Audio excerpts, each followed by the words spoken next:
Hello दोस्तों, स्वागत है आपका आपके अपने YouTube channel create wealth with Atul में। मैं हूं आपका दोस्त अतुल गोयल। आज हम बात करेंगे रेलवे सेक्टर से जुड़ी हुई कंपनी रिसेंटली जिसका आईपीओ आया था। काफ़ी प्रेशर में है ये स्टॉक, काफ़ी इसने नीचे के लेवल से आईपीओ पे अच्छा प्रीमियम दिया था, बट अब ऊपर के लेवल से फिसलता हुआ नजर आ रहा है। तो सभी के माइंड में ये है किस लेवल के ऊपर इसे खरीदना चाहिए नहीं खरीदना चाहिए, कैसे इसके फंडामेंटल्स हैं और कितना रिस्क रिवार्ड रेशियो इसके अंदर बनता है। तो बात करेंगे सबसे पहले निफ्टी की और उसके बाद बात करेंगे रेलटेल के शेयर की।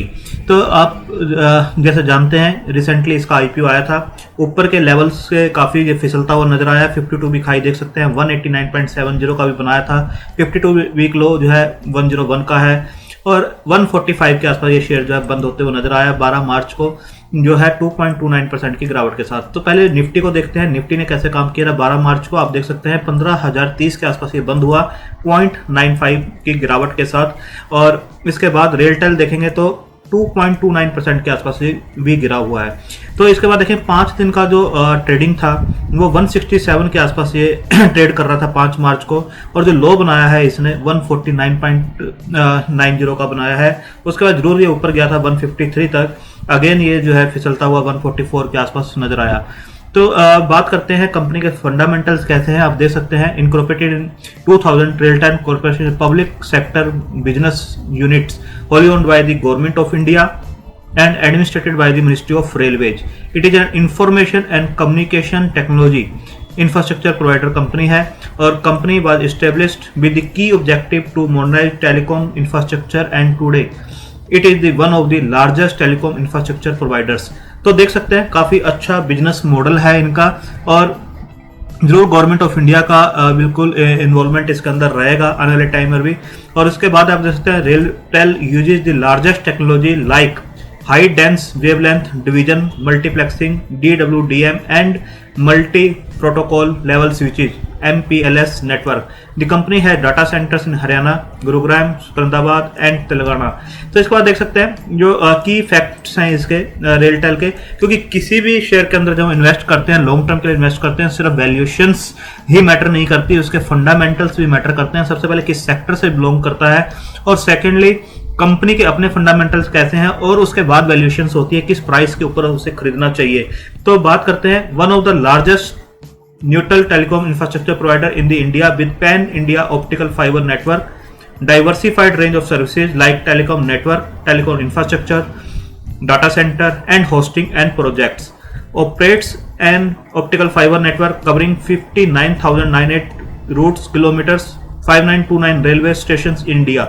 तो आप देख सकते हैं पूरा का पूरा जो इंफ्रास्ट्रक्चर है टेलीकॉम से रिलेटेड नेटवर्क जो ऑप्टिकल फाइबर से रिलेटेड है पूरा का पूरा ये देखते हैं। RailTel corporation has an exclusive right of way along 67,000 kilometres connecting 7321 railway station, centre network operations center at New Delhi and 4 NOCs at Mumbai, Kolkata, Secunderabad और Delhi. It has 305 retail customers and 5023 access network providers. तो काफ़ी अच्छा पूरा का पूरा infrastructure इनका नज़र आता है। और इसके बाद आप देखेंगे टेलीकॉम इंफ्रास्ट्रक्चर सर्विसेज देते हैं, रेलवे में यहाँ पर यूज होती हैं, और डाटा सेंटर्स जैसे मैंने आपको बताया data centres and managed hosting services. तो इसके बाद अगर हम देखें जो इसका इशू ओपन हुआ था 16 फरवरी को ओपन हुआ था, क्लोजिंग जो थी 18 फरवरी को थी, और जो इशू प्राइस था 93-94 के आसपास का था, और जो ओपनिंग होती है वो 94 रुपीज के ऊपर हुई थी इसकी। और 94 पे जो ओपनिंग हुई थी अगर NSE पे देखें तो उस दिन जो है 94 पे ओपनिंग हुई, ओपन होता है 109 के आसपास, लो 101 और हाई 127.85, और लास्ट ट्रेड जो उस दिन हुआ था 121 रुपये 35 पैसे के आसपास हुआ था। तो वॉल्यूम्स देखेंगे तो 12 करोड़ 81 लाख 28 हजार के आसपास के थे इसके अंदर। और अगर कंपनी के फंडामेंटल्स में हम नजर डालें तो टोटल एसेट्स 31 मार्च की जो क्लोजिंग थी 2018 की तो 23,228, और फिर देखेंगे 23,981, 30 सितंबर 2020 को एसेट्स जो थे 24,821 के आसपास है। रिवेन्यूज देखेंगे 31 मार्च 10,000, 31 मार्च 2019 10,382, 11,660, और ये 30 सितंबर 2020 के हैं जो कि हाफ ईयरली हैं 5537। और प्रॉफिट आफ्टर टैक्स देखेंगे तो 1340 करोड़ का तो एनुअल प्रॉफिट्स 31 मार्च 2018 में 2019 में 1353, 1410 और ये हाफ ईयर के हैं 455 के आसपास। तो आप देख सकते हैं काफ़ी अच्छे जो प्रॉफिट्स वगैरह हैं काफ़ी अच्छे इसने दिए हैं। अगर मार्केट कैप देखेंगे 4655 करोड़ के आसपास का मार्केट कैप है इसका। ROC देखेंगे 17.8% की है, ROE देखेंगे 13.2% की है। डेट सिर्फ और सिर्फ जो है 42.5 करोड़ के आसपास का है। डेट टू इक्विटी रेशियो जो निकल कर आती है 0.03 की है।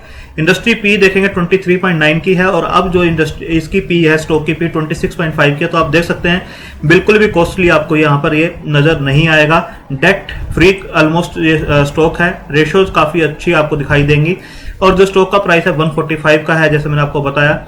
52 वीक हाई जो अभी रिसेंटली इसने बनाया था 190 का और लो जो है 127। डिविडेंड अभी आपको यहाँ दिखाई नहीं देगा क्योंकि जब ये नेक्स्ट जब देंगे डिविडेंड तब यहाँ पे अपडेट होगा। फेस वैल्यू अभी ये 10 की है।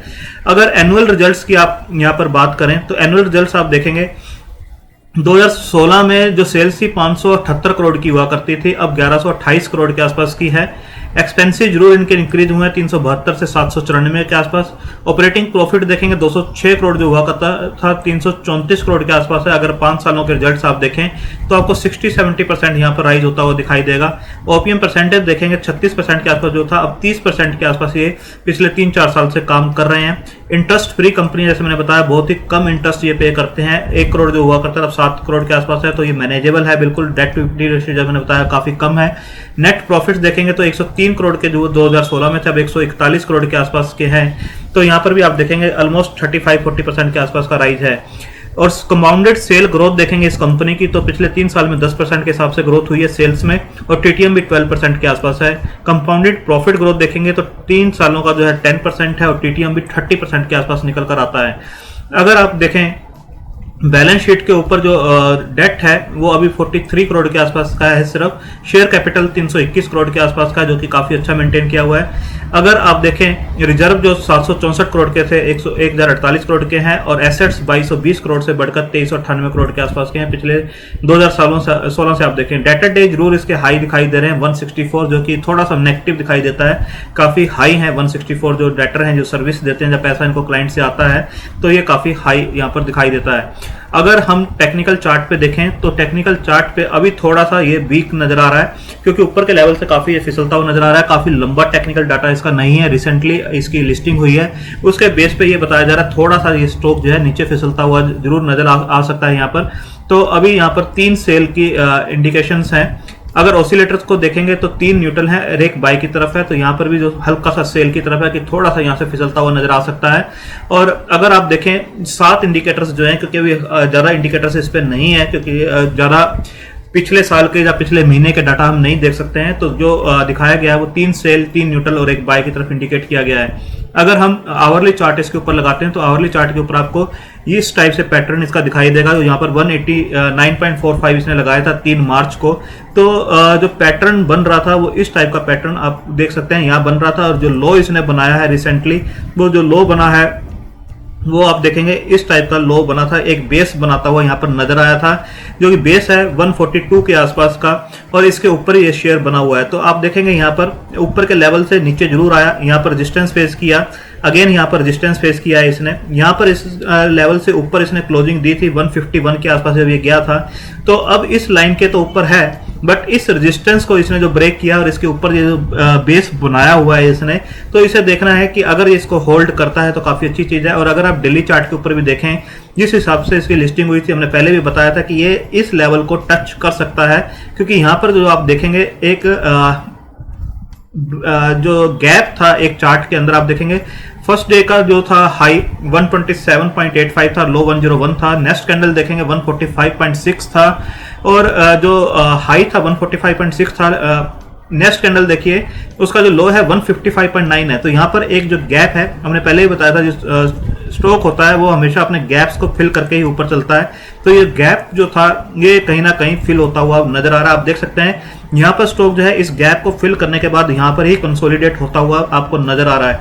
तो नेक्स्ट टारगेट जो इसके बनते हैं सबसे पहले 155 156 को क्रॉस करना इसके लिए जरूरी है इस टाइम पर, अगर इसे अप मूव दिखाना है। अगर 155 156 को ये क्रॉस करता है तो ये इमीडिएटली आपको 172 तक भी शेयर जाता हुआ दिखाई देगा। तो डाउनसाइड रिस्क इसके अंदर अभी कम है, और क्योंकि ये जो गैप था इसको फिल करना इसके लिए काफी जरूरी था, और इस गैप को इसने अच्छी तरह से यहाँ पर आप देख सकते हैं फिल कर दिया है पिछले 3-4 कैंडल्स में। ये डे कैंडल्स हैं, पहले आवरली चार्ट पे कैंडल्स मैंने दिखाई थी आपको, तो यहाँ पर गैप ऑलरेडी फिल हो चुका है। तो डाउनसाइड रिस्क इसके अंदर कम बनता है और अपर साइड अच्छी बनती है। और रिसेंटली जो करेक्शन हुई है, प्रॉफिट बुकिंग हुई है, वो एक प्रॉफिट बुकिंग है। फंडामेंटल में कोई भी इसके अभी चेंज नहीं है, फंडामेंटल अच्छे हैं और आने वाले टाइम में ये अच्छी रिटर्न्स बना के दे सकता है। तो आप इसे अपने फाइनेंशियल एडवाइजर से डिस्कस करके अपनी होल्डिंग कैपेसिटी और रिस्क टेकिंग कैपेसिटी के हिसाब से कंसीडर कर सकते हैं। रिस्क रिवार्ड रेशियो यहाँ पर काफी अच्छा बनता है, बट थोड़ा सा पेशेंस रखना होगा क्योंकि ये इस लेवल के ऊपर थोड़ा सा कंसोलिडेट करता हुआ नजर आ सकता है। नीचे के लेवल पे 138 और 142 इसके बीच में ये कंसोलिडेट कर सकता है, बट ऊपर की साइड में अगर 156 के लेवल को ये ब्रेक करता है, आप यहाँ पर देख सकते हैं ये जो लेवल मैंने लगा रखा है इस कैंडल का हाई, तो 156 को अगर ये ब्रेक करता है तो अच्छे ये लेवल, इस लेवल तक, ये जो नेक्स्ट लेवल मैंने आपको बताए थे 170 172 तक भी जाता हुआ नजर आ सकता है। तो इन लेवल्स के ऊपर आप नजर रखिए, डाउन साइड काफी कम है और थोड़ा पेशेंस रखने की जरूरत है क्योंकि रिसेंट लिस्टिंग है, प्रॉफिट बुकिंग्स आपको इसके अंदर दिखाई देगी, बल्क डील्स भी होती हुई भी दिखाई देंगी इसके अंदर, बट लॉन्ग टर्म के अंदर अच्छा जो है रिटर्न्स देता हुआ ये स्टॉक आपको नजर आएगा। थैंक यू, धन्यवाद।